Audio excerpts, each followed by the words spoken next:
Ayan nga po guys, matapos po ang quick vacation ng aking panganay ay kailangan niya na pong magbalik ng Dubai.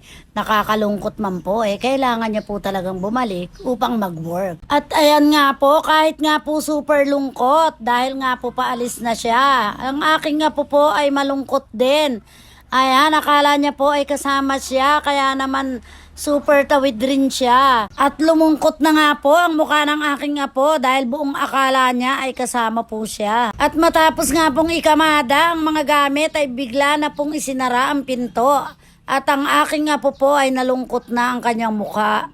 At pagtawid nga po ay nalungkot na po ang aking apo dahil mula po nang magbakasyon ang aking panganay ay masyado na po siyang naging close sa aking anak. Alam niyo po ba na ito po yung malungkot na part sa mga nag-a-abroad dahil habang nandito po sila ay walang katapusang saya, pero pagpaalis na po talaga naman pong matutulo po ang luha mo dahil papasok sa iyong isipan na matagal na naman pong muli bago kayo magkita.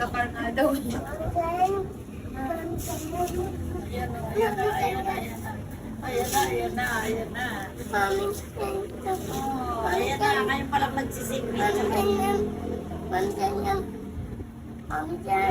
At pagkatapos nga po ng mahabang kwentuhan ay saka pa lamang po nagsisink in sa kanya na wala na po ang kanyang Mami Jen, nakaalis na. At maya-maya nga po ay umuwi na po sila at napagdating po sa bahay ay di na po napigilan ang kanyang pag-iyak. Napaisip tuloy ako na may mga ganyang sitwasyon na ang mga magulang ay iniiwan ng kanilang anak para magtrabaho sa ibang bansa. At iyan po ay isa sa mga sakripisyo nila. Kaya dapat po nating i-appreciate ang mga nagtatrabaho sa ibang bansa dahil ibang level po ang sakripisyo nila para sa kanilang pamilya.